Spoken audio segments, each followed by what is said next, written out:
My truck had been sitting at a shop.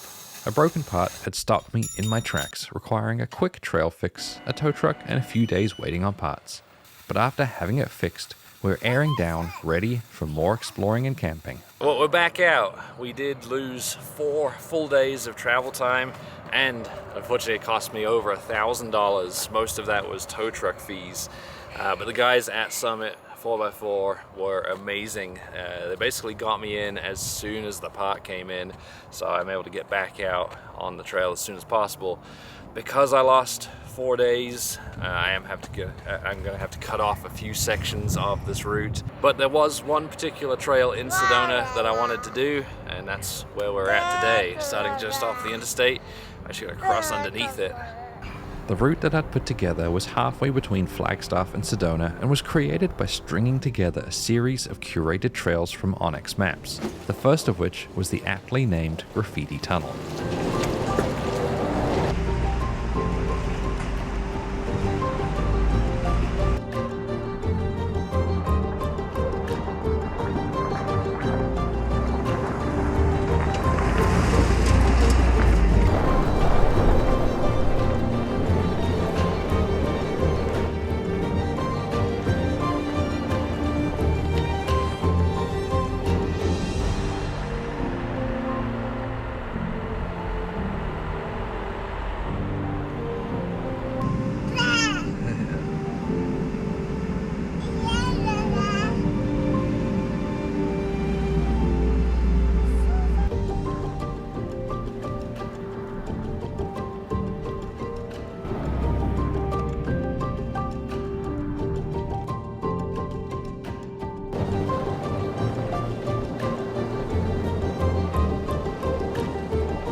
The cool air of the forested mountains around Flagstaff was a pleasant contrast from the hot, dry desert we'd had the previous week outside of Phoenix. It's hard to believe that this route is less than 100 miles from the baking campsite that we'd stayed at on our first night of the trip.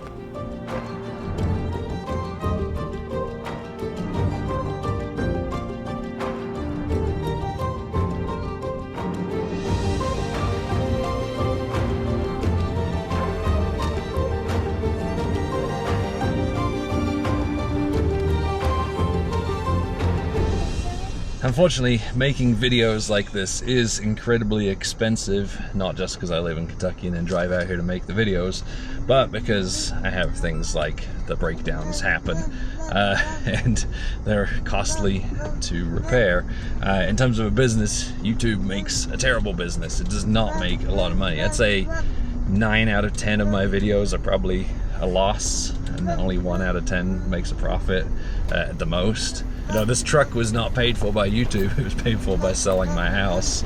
Thankfully, I have sponsors through Patreon and sponsors like commercial sponsors like Onyx who help offset the difference. So my Patreon supporters there, the people who help pay for the gas to get out here and shoot these videos, and then sponsors like Onyx help with other costs that are associated. And then of course we have like sponsors who help with the build of the vehicle so we can get it out and take it to these cool places. And if you like these videos, you know, it's free entertainment on the internet. If you enjoy them, consider supporting, not just me. You know, you could support through Patreon, but also, you know, if you see something that one of my sponsors has provided, or you want to give it a go, like Onyx, then, you know, support them too. They're also the people that make this stuff possible.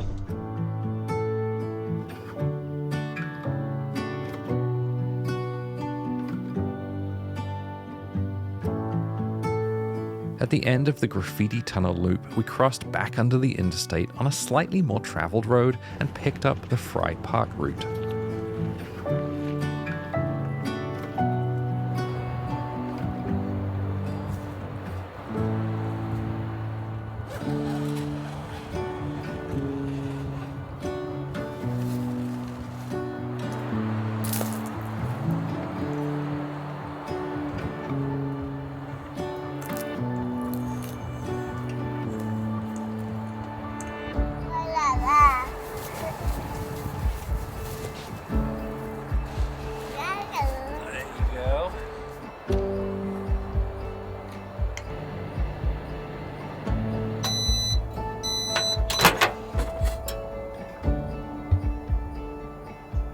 just passed under the interstate, and now we're heading uphill to an overlook that is over Sedona. It's supposed to be a really cool one.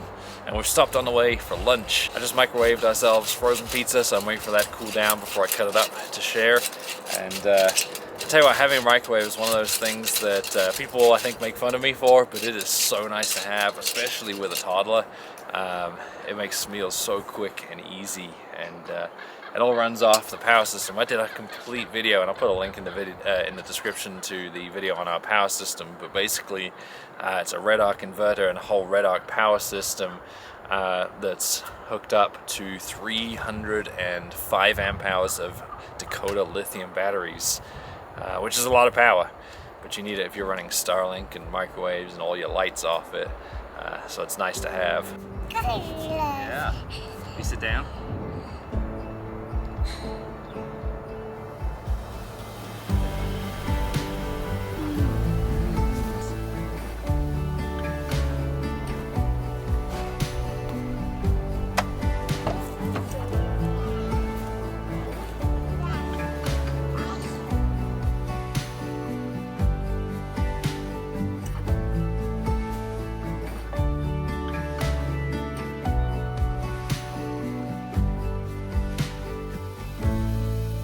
We'd continued up into the hills of Coconino National Forest and have been enjoying the drive and making good progress right up until I came up behind some traffic.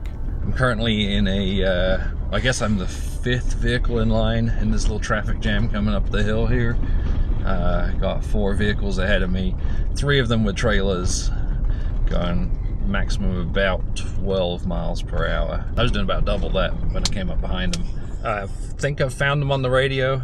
I've asked them to let me pass. So far, nothing. I think my first expo or Overland thing was 16. I would like to do more than 12 miles an hour. I'm getting a little impatient now. Hey, guys with the trailers, will you let me pass? Of course, they might be on a sideband, in which case they can't hear me at all.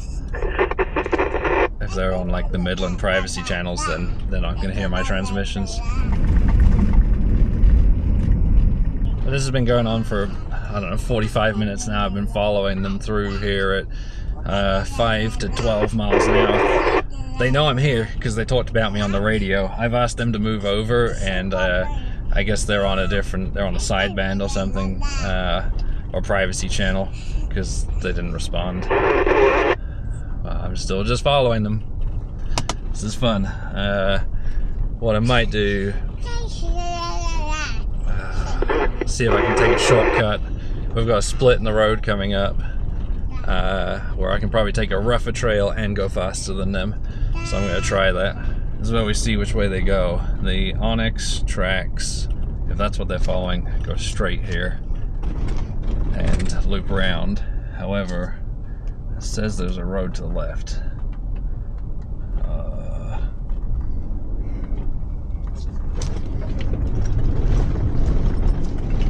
Yes, there is. Alright, shortcut. Much rougher shortcut. I can get around them. I've got gates ahead. Hopefully they don't slow me down too much.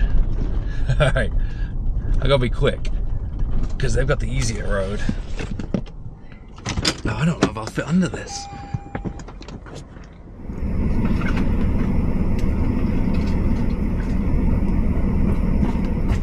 The race is on. Welcome to the drama. Yep, just fit underneath.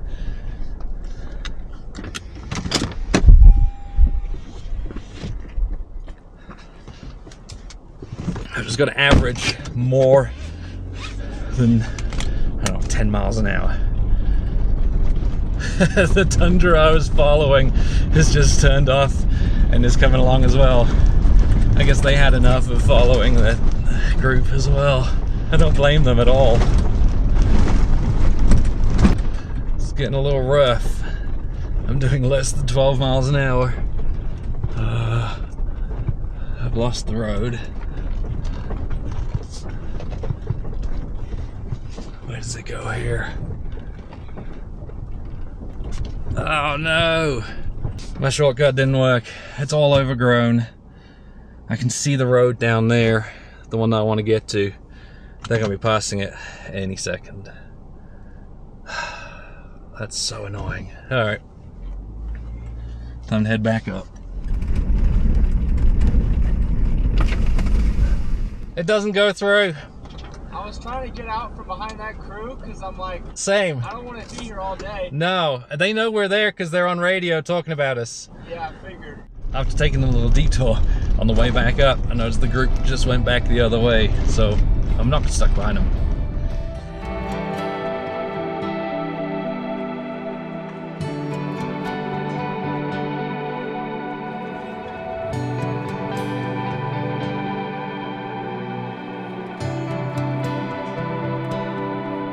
With the route ahead clear, we were finally able to make good progress again, going fast and making up for lost time. We made our way along the edge of the World Trail out to an incredible viewpoint overlooking Sedona. Wow.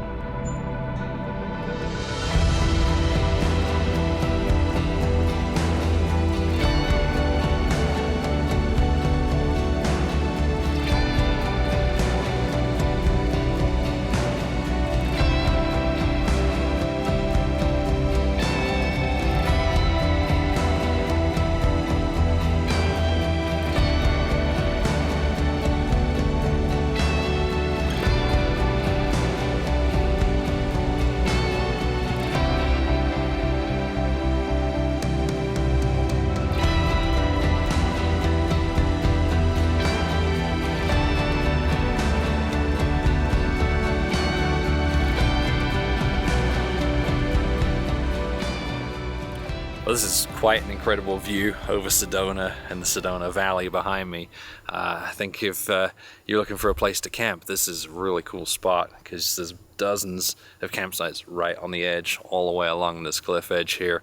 And actually it's probably going to end up being quite full today just because it's Tuesday before the show, and I imagine tomorrow night and even Thursday night it's going to be even more busy. Right now I'd say about, well, maybe 2/3 of them are occupied by people on Tuesday night. Any other time of year, this is quite the spot.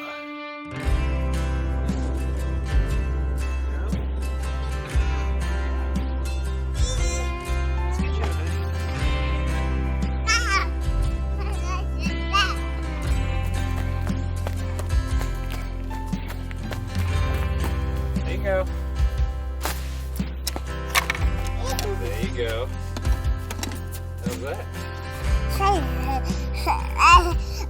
that?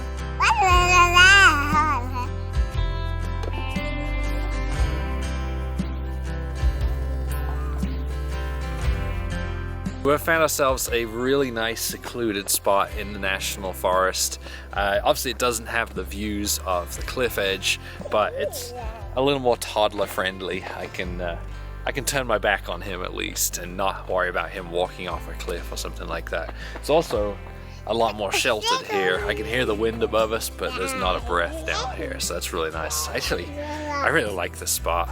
As a bonus, we're also not going to have a bunch of people coming in and camping with us in the middle of the night because it doesn't have fantastic views. On my way out from the cliff edge, I passed several more vehicles on their way in, so obviously it's going to be a popular spot. Yeah, this is your Indian food. You ready to put it in the microwave and have some dinner? You want to eat? Yes.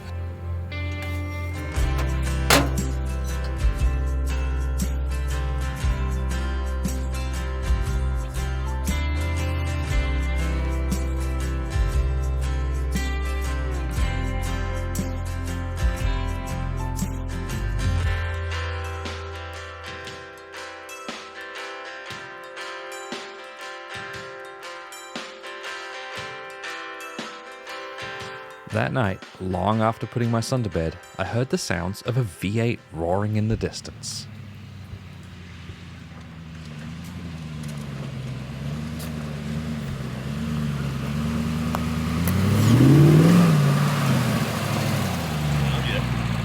Hello. Hello. You know, I picked this spot because I didn't think any yahoos would be showing up. Long way today. Just to see you. I know, right? Well, I appreciate it. What? Thank you.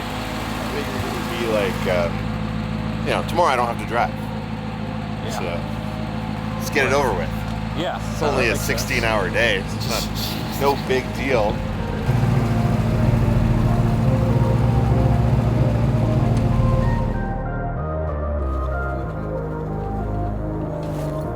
The next morning, Sean had gone into town to get supplies. I had to get ready for the show that weekend, so packed up and headed that way too.